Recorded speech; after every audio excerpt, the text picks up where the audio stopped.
Meanwhile, Paul's off on a mission to the town of Blyth. At the time of the First and Second World Wars, the northeast of England was significant due to its naval shipbuilding and weapons industry. This, combined with the long exposed coastline, made Northumberland a prime target for a German invasion. In 1916, the MOD gave orders to build Blyth Battery to ensure the coast was defended. Paul's meeting with Colin Durward to get the lowdown. Colin, how are you doing? It's a pleasure to meet you, Paul. Likewise, I like the look of your beach hut. Well, come on, we'll go and have a look at it. Blyth Battery has the most intact coastal defence buildings in the world, with the First World War observation post being the only surviving example of its type. The armoured turret was a lookout post for gathering intelligence. Oh man, what? So the whole cupola revolves? Yep, the whole lot rotated, and from the sides there was smaller gear wheels, shafts, and you can see some of the original plugs where there was a cranking mechanism, one either side, for to rotate the whole top. Oh, fantastic. The operator would have either stood in a basket suspended from it or on a base. Right. Remembering it doesn't turn very fast. Yeah. It only has to follow a ship. And from that door there and that door there was a 9-foot bar and stroud split image rangefinder. Yes. A big brother to this one. Yeah. This enabled the artillery spotter to observe anything unusual at sea up to several miles away.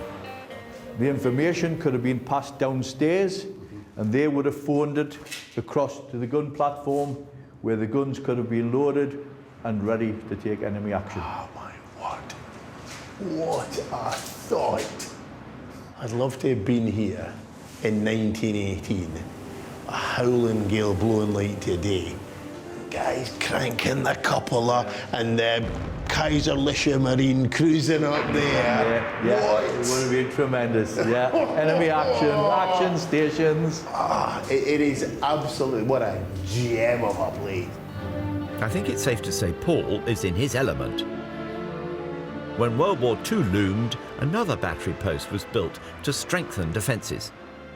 Again, this sweeping horizon whereupon the enemy could be lurking. It's beautiful.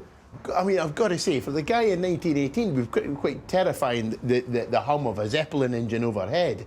But I don't know, in 1940, the prospect of that horizon being black with landing craft, that's seriously hairy. Different.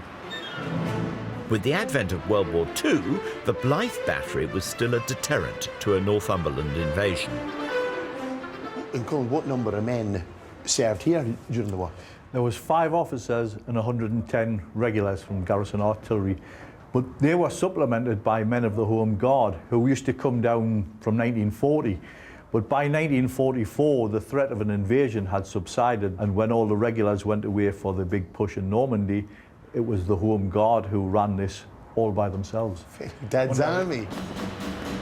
At the end of the Second World War, the guns were removed and the battery became popular beach chalets in the 50s and thereafter was used by lifeguards. This continued use has ensured its survival. Baywatch eats your heart out.